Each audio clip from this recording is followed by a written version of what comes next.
The Trash Can Lid Conspiracy, a short story by Neil M. Thorne. September 8th, 1973. A lonely field somewhere in the Midwest of the United States.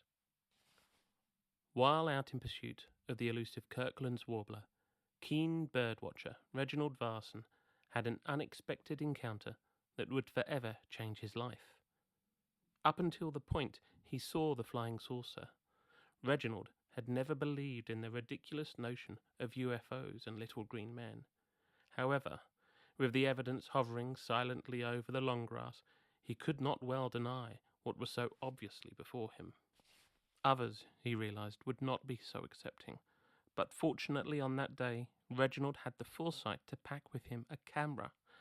Coming to his senses, he managed to capture 3 shots before the mysterious craft departed with a whoosh that knocked him clean off his feet and was gone in an instant.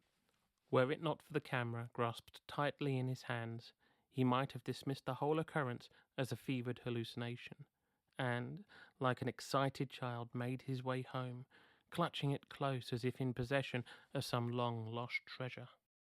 He alone knew the truth, and, as the image revealed itself in his dark room, Reginald knew he had a duty to share it with the world. Still, looking at it under the glow of that red light, there was something oddly familiar about it, as if he had seen it some place else before. Naturally, its release caused a sensation across the nation.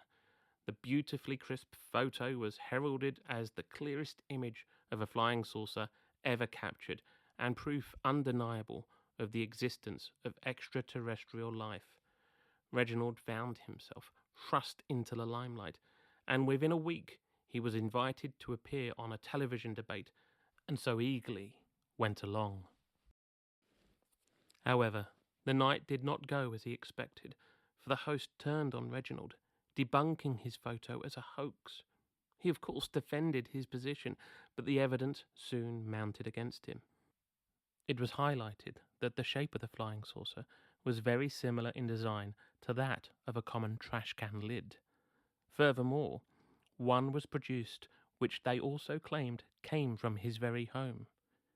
It was useless to defend himself, and overnight he became a laughingstock.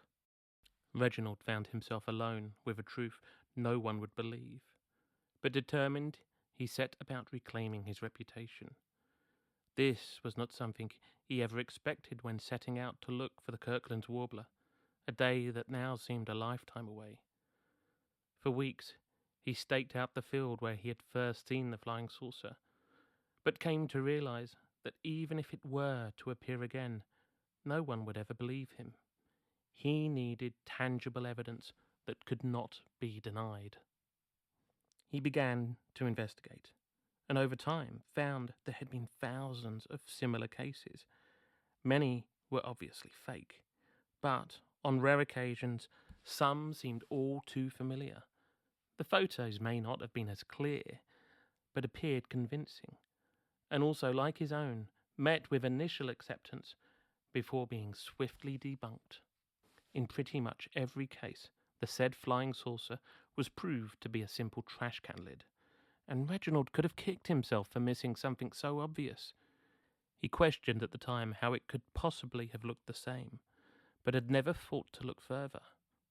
As the cases mounted up, the once keen birdwatcher came to a startling conclusion.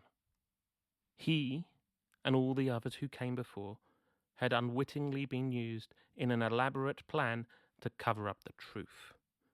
The trash can lid looked the same because it had been made to look like the flying saucer. That way, whenever someone happened to capture an image of one, it could easily be dismissed. To this end, though some would come to know the truth, the public would never believe it. His friends certainly didn't, those few he had left. All they would say was that he needed help, but Reginald could only go deeper into the conspiracy. He was certain the answers could only be found in the trash can lid and the company who made them. On the surface, Interglot appeared to be like any other business.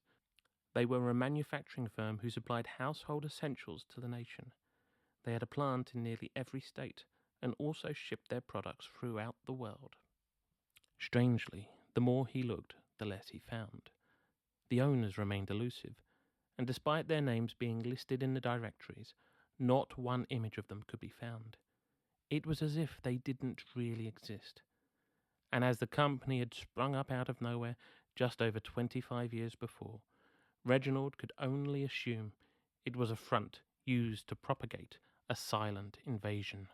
He had to gain access if there was any hope of stopping them. Security was high, but the consequences should he not did not bear thinking of.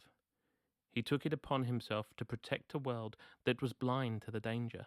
He would make them understand, even if it cost him his life. On October 12, 1974, the headquarters of the Interglot Corporation were severely damaged by fire. The cause of the incident was later listed as unknown. However, the authorities were eager to question a strange man who had been seen around the area in the weeks before. It is not known what became of Reginald Varston after he entered the Interglot complex. Much of what is presented here comes from his extensive journals that were discovered after, ending the night he disappeared. Some believe he died in his attempt to learn the truth, or even remains a captive of those he sought to expose. However, as they were still searching for him, it is possible he escaped and lives to this day. With no proof, nothing could be known for certain. But with sightings of pie dishes, hubcaps, and trash can lids increasing year on year, it is clear the conspiracy endures.